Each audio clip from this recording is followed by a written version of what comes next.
हमारी समझ में है जो पैगंबर ने बताया, आपके पैगंबर ने बताया कि जिस कौम को अपने रहनुमाओं की समझ ना हो उसके ऊपर जालिम हुक्मरानों को मुसल्लत कर दिया जाता है। आपने अभी कहा कि आज के जो हुक्मरान हैं, दल की बात नहीं है, आज का जो हुक्मरान है वो जालिम है आपकी नजर में। ठीक बात है, आप अपने पैगंबर की उसी कही हुई बात को आधा पढ़ रहे हैं, आधा नहीं पढ़ रहे हैं। आपसे गलती पहले हुई है तभी तो आपके ऊपर जालिम। हम तो गलत हो सकते हैं, पैगंबर तो गलत नहीं हो सकते। तो मुसलमानों को इस बात की चिंतन करनी चाहिए। मुसलमानों को चिंता बहुत है, चिंतन नहीं है। आपने कहा कि हम भाजपा अपनी सुरक्षा के नाम पर वोट देते हैं लालू जी को, लेकिन उसी सुरक्षा के नाम पर जब आप किसी अपराधी को वोट दे देते हैं तो वही अपराधी जाकर हिंदू समाज में भी तो किसी को मारता है, तो हिंदू समाज को भी तो अपने सुरक्षा का उतना ही हक है, इसीलिए वो भाजपा को वोट देता है। तो सामंजस्य तब बनेगा जो बात गांधी ने बताई कि जब मुसलमानों की सुरक्षा और हिफाजत की चिंता हिंदू करेगा और हिंदू की सुरक्षा की चिंता मुसलमान करेगा, तब न बात बनेगी। अभी तो आप अपनी सुरक्षा में लगे हुए कि कोई बन जाए, भाजपा नहीं बने, चाहे वो क्रिमिनल बन जाए। जब वो क्रिमिनल बन के आता है जीत कर आपके वोट से, मुसलमानों के वोट से जब क्रिमिनल अपराधी जीत कर आता है तो समाज में ये बात होती है, देखिए सब मुसलमान किसको जिता दिया है, हमको आके मार रहा है, तब तो आप उसको बचाने नहीं जाते। इसीलिए वो हिंदू मुस्लिम पोलराइजेशन होता है। आप भी, आपको अपने सुरक्षा का चिंता है, अपने हिंदू भाइयों की सुरक्षा का चिंता भी नहीं है। तो हिंदू भाई भी आपकी सुरक्षा का चिंता छोड़ दिया है, चलो भाई भाजपा आने दो, हम लोग अपना जान तो बच रहा है। जब तक आप इस सोच से बाहर नहीं निकलेंगे तब तक भला होने वाला नहीं।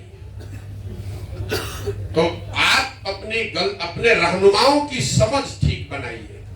जिसको आप रहनुमा समझ रहे हैं उससे आपका सुरक्षा नहीं हो रहा है, सुरक्षा दंगे से आपकी हो रही है, लेकिन आपके बच्चे कुपोषण से मर रहे हैं, आपकी महिलाएं प्रसव के दौरान व्यवस्था नहीं होने से मर रही है। पूरे देश में सबसे ज्यादा टीबी के रोगी, सबसे ज्यादा टीबी का इंसिडेंट रेट मुस्लिम बच्चों में बिहार में है। आप उस मौत को नहीं देख रहे।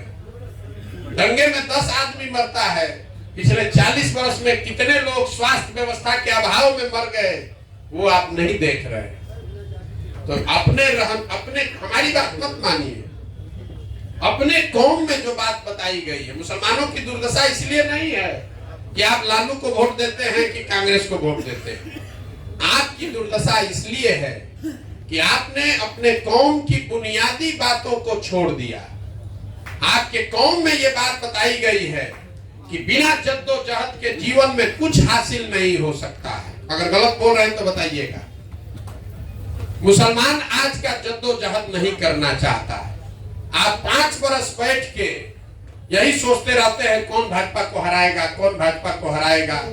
और चुनाव में जो भाजपा को हराता हुआ दिखे, चाहे वो अपराधी हो, अच्छा हो, खराब हो, आप उसको वोट देने को, उसको समर्थन देने को तैयार है, उसको अपना रहनुमा मानने को तैयार है। तो जब आप जद्दोजहद के लिए तैयार नहीं है, संघर्ष नहीं करना चाहते, अपने बच्चों के लिए खड़ा नहीं होना चाहते, तो आपके बच्चों का भला होगा कैसे? अगर ऐसी ही बात होती तो पैगंबर ने ये कहा होता कि जद्दोजहद की जरूरत नहीं है, बैठ के मौके का इंतजार करो। उन्होंने ऐसा नहीं ना कहा। आप लोग ये कहते हैं, जितने मुसलमान भाई हैं कहते हैं भैया हम लोग अल्लाह को छोड़कर किसी से नहीं डरते। मैं आपके मुंह पर कह रहा हूं, पूरे भारत में 10 बरस काम करके हमने देखा मुसलमानों से ज्यादा डरा हुआ कौम कोई नहीं है। आपको भाजपा का इतना डर है कि आप किसी उस डर को दिमाग से निकालिएगा, आधी समस्या उसी दिन खत्म हो जाएगी। आप भाजपा को हराने की चिंता छोड़ दीजिए, आप कैसे जीतेंगे, अपने बच्चों के लिए अच्छी व्यवस्था कैसे बनाएंगे, ये ना चिंता करना चाहिए। 24 घंटा यही सोच रहे हैं भाजपा को कैसे हराए, भाजपा को कैसे हराए। तो जिसको हराने के चक्कर में लगे हैं वो तो आपको परेशान करेगा ही करेगा। जिसको जिताने के लिए आप वोट दे रहे हैं वो भी आपकी इज्जत नहीं कर रहा है, वो भी आपको आपका हक नहीं देगा। तो आप अपने कौम की बुनियादी बातों को समझिए, जद्दोजहद के लिए खड़े होइए, अपने बच्चों के भविष्य के लिए खड़े होइए। खाली बैठ के सोचते रहिएगा कि कोई आता मोदी को हरा देता तो हमारा ठीक हो जाता, ऐसा नहीं हो सकता है। मेरा यही सुझाव है, बाकी मानना नहीं मानना आपकी मर्जी है।